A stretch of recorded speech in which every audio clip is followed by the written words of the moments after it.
ये हाथों पर पट्टियाँ, ये टूटे हुए हाथ सरकार की तानाशाही का जवाब है। नतीजा आप मान लीजिए, आप चेहरे पर आप निगाह डालिए। ये तन्वी है जो बीते लगातार 1 महीने से उस आंदोलन में जा रही थी, अपनी आवाज़ उठा रही थी। आयशा विंग से भी जुड़ी हैं, छात्रा भी हैं। आज तन्वी के ये हालात हैं कि ये बिना किसी सहारे के खड़ी भी नहीं हो पा रही। इनके हाथों पर भी चोट लगी है, वो तो खैर पट्टी है जो आपको दिखाई दे रही है। तमाम चीज़ें जो इनके साथ हुई वो ये खुद बताएंगी। तन्वी, ये चोट कैसे लगी आपको? ये चोट के लिए मैं शुक्रगुज़ार हूँ दिल्ली पुलिस का कि उन्होंने कल जिस बर्बरता से जो तमाम स्टूडेंट्स, पेरेंट्स, बुज़ुर्ग और बच्चे वहाँ पर मौजूद थे, उन पर ये ब्रुटैलिटी अनलीश की।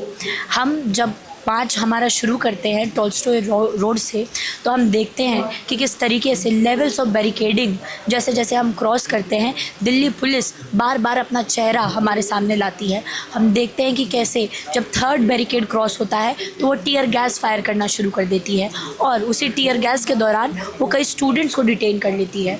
हम जैसे तैसे करके जब 4थे बैरिकेड के पास पहुँचते हैं तो हम देखते हैं कि पुलिस बर्बरता से बिना वार्निंग के लाठी चार्ज शुरू कर देती है। उसी में मैं और मेरे तमाम दोस्त, तमाम साथी वहाँ पर कितने लमसम उस वक्त जब ये लाठी चार्ज हो रहा था, कितने लोग थे छात्रों में? कल छात्र टॉल्स्टॉय मार्ग में लगभग 10,000 से ज़्यादा होंगे। 10,000 से ज़्यादा स्टूडेंट्स वहाँ पर मौजूद थे और बार बार उन स्टूडेंट्स को ट्रैप किया जा रहा था, बार बार स्टैम्पीडिंग करवा देने की कोशिश कर रही थी दिल्ली पुलिस।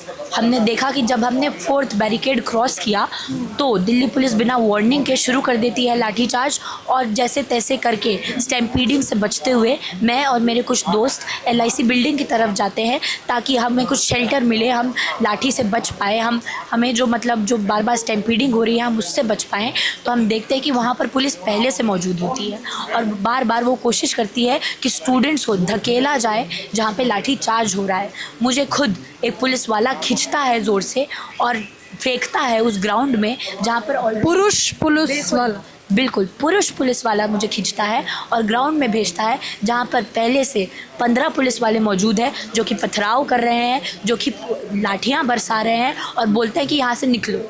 कैसे हम निकले? आपने एंट्रेंस पे इतने पुलिस तैनात कर दिए हैं, आपने स्टूडेंट्स को वॉल की तरफ धकेल दिया है और उस वॉल पे आप बार बार पुश किए जा रहे हैं और आप कह रहे हैं कि यहाँ से बचकर जाओ। बचा रहे हैं आप हमें और मार रहे हैं। बल्कि वहाँ पर 8 फीट लंबी जो है रेलिंग है एक, जो कि लोहे की आयरन की बनी हुई है, जो कि ऊपर से नुकीली है और उसके ऊपर बार्ब्ड वायर्स है जिनमें से लोगों को शॉक आ रहा है। वहाँ पर जब लोग चढ़ते हैं तो लोग दूसरी तरफ कूद जाते हैं क्योंकि वो कैसे बचेंगे। आप वहाँ पर जहाँ पर लोग लटके हुए हैं आप उन पर लाठियाँ बरसा रहे हैं। आप ये नहीं देख रहे हैं कि महिलाओं के कपड़े फट जा रहे हैं उसमें, आप फिर भी लाठियाँ बरसाए जा रहे हैं और आप बार बार ये कह रहे हैं कि तुम्हारा हिम्मत कैसे हुआ यहाँ आने का। आप बार बार हमें गालियाँ दे रहे हैं और आप बोल रहे हैं कि यहाँ से निकलो। जब आपने खुद ऐसी सिचुएशन क्रिएट कर दी, आप खुद स्टैम्पीडिंग क्रिएट कर रहे हैं, आप खुद ऐसा सिचुएशन क्रिएट कर रहे हैं कि जहाँ पे लोगों का जान जा सकता है। मैंने तो खुद मेरी नज़रों के सामने देखा कि कैसे 15 लोग ऐसे होंगे जिनका सर फटा है, इतनी महिलाएं होंगी जिनको आपने ज़मीन पर लिटा कर पीटा है, इतने स्कूल स्टूडेंट वहाँ पे होंगे जिनको आप चाटों से मार रहे हैं। मैंने तो ये तक देखा है कि सिविल ड्रेस में जो लोग हैं आपसे हंसकर बात कर रहे हैं, आप उनसे इंस्ट्रक्शन ले रहे हैं, आप उनको इंस्ट्रक्शन दे रहे हैं कि ये देखो इस पे लाठी बरसाओ, ये देखो यहाँ पे पत्थर मारो, ये देखो ये गाड़ी है इसका शीशा तोड़ना है। मैंने तो ये सब अपनी आंखों से देखा है। लेकिन पुलिस प्रशासन ने कहा कि पहले तो भ्रामक खबरें चल रही हैं, दूसरा उन्होंने कहा कि पथराव की स्थिति पहले छात्रों ने पैदा की है जिसके जवाब में लाठीचार्ज हुआ। किस छात्र ने उन पे पत्थर बरसाया? हमने तो ये देखा दिल्ली पुलिस के हाथ में पत्थर था। हमने तो ये तक देखा कि कल Delhi police right control vehicle लेके आता है और उसी राइट कंट्रोल व्हीकल से पत्थर निकालता है, लाठियाँ निकालता है और बरसाना शुरू कर देता है। हमने तो कल ये तक देखा कि सेंट्रल दिल्ली जो कि इतने सिटीज़न से भरी हुई है, इतने स्टूडेंट से भरी हुई है, रेस्टोरेंट्स है वहाँ पे, आप इंडियन कॉफ़ी हाउस पे टीयर गैस शेलिंग फायर करते हैं। हमने तो ये तक देखा कि आप लोगों पे, चलते फिरते लोगों पर लाठियाँ बरसा बरसाते हैं। हमने तो कल ये तक देखा कि आपने पैलेट गन लोग पे फायर किए हैं। आज मंजर ये है कि कई स्टूडेंट्स दिल्ली के तमाम सरकारी अस्पताल भरे हुए हैं, कई स्टूडेंट्स अपनी ज़िंदगी के लिए लड़ रहे हैं, कई स्टूडेंट आईसीयू में भर्ती हैं, कई स्टूडेंट वेंटिलेटर पर है। तो इसकी जवाबदेही कौन देगा? क्या दिल्ली पुलिस आज आगे आएगी? कल तक जो AI जनरेटेड वीडियोस वो बता रही थी, क्या उसकी जिम्मेदारी वो लेगी? क्योंकि ना हमारी टेस्टमनीज AI जनरेटेड है, ना हमारी चोटें AI जनरेटेड है, और ना कल जो हमने देखा वो AI जनरेटेड है। लेकिन धक्का मुक्की में हुआ है या फिर प्रशासन ने लाठी बरसाई? ये तो लाठी बरसाने की वजह से हुआ है। दिल्ली पुलिस जो कि लाठियाँ बरसा रही थी, ये नहीं देख रही थी कि किसे मार रही है, कहाँ मार रही है और कितना ज़ोर से स्टूडेंट्स को लग रहा है। मुझे और मेरे कई साथियों को जो मेरे साथ उस समय मौजूद थे, उन पर इतनी ज़ोर से लाठियाँ बरसी है। मुझे मसल टीयर हुआ है, रोविन का मसल टीयर है, सावी का पूरा पैर पे स्वेलिंग है, और लोगों को गर्दन पर चोट आई है। आप गर्दन पे कैसे मार सकते हैं किसी को लाठी? किसी की जान जा सकती है। आप सर पे कैसे मार सकते हैं किसी को लाठी? अच्छा, अभी जंतर मंतर पर आंदोलन चल रहा है और अब केवल शिक्षा मंत्री धर्मेंद्र प्रधान के इस्तीफे की नहीं मांग की जा रही, बल्कि गृह मंत्री अमित शाह को इस्तीफा देना चाहिए। कितना सहमत हैं आप इससे? देखिए, इस्तीफे की अगर बात हो रही है तो मैं तो ये चाहूँगी कि सिर्फ अमित शाह ही क्यों, मोदी जी भी अपना इस्तीफ़ा दे दे हमें, क्योंकि ये इतनी नाकाम सरकार है, इतनी निकम्मी सरकार है, गूंगी बहरी ये जो सरकार बैठी है, जिसको शोर नहीं सुनाई देता, तकलीफ़ें नहीं सुनाई देती आज के युवाओं की, छात्रों की, उनके पेरेंट्स की, स्टूडेंट्स की। तो वो सभी अपना रेजिग्नेशन हमें दे दे। या सिर्फ उनका नहीं, जो पुलिस कमिश्नरेट जो कल अपॉइंट किए गए थे, जिनकी निगरानी में जो कल हुआ है, जो कल सुबह से ही होना शुरू हो गया था, उनको भी बर्खास्त किया जाए। कैसे देख रही हैं आप? पर जब आप लोग ये आंदोलन कर रहे थे, टीवी चैनल ने दिखाया कि इसका कनेक्शन पाकिस्तान से। उनके लिए तो हम पाकिस्तानी हैं, दहशतगर्द है, एंटी नेशनल है, हम तो खलिस्तानी है, हम तो प्लांटेड है, चाइना से प्लांट किए गए होंगे या फिर पता नहीं पाकिस्तान से प्लांट किए गए होंगे। तो उनके लिए तो हम बहुत कुछ है।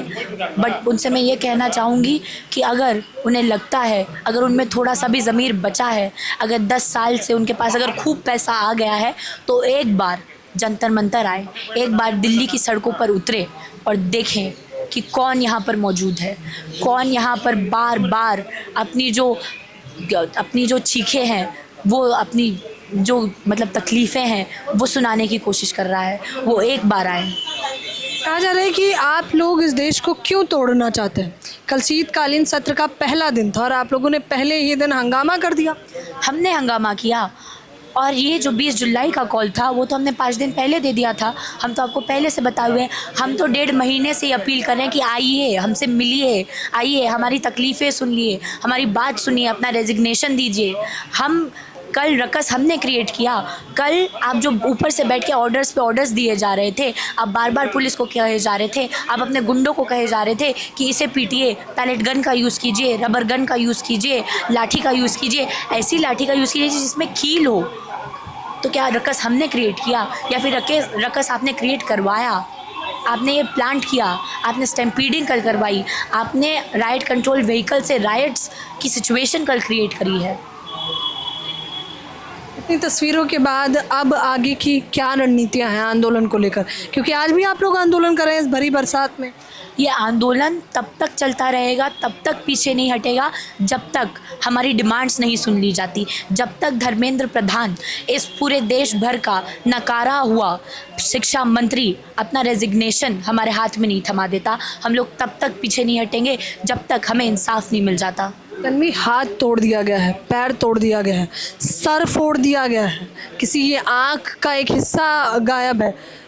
ये सब को लेकर चंद्रशेखर कह रहे हैं कि जलियांवाला बाग तो नहीं देखा था, लेकिन ये तस्वीरें कुछ वैसी ही हैं।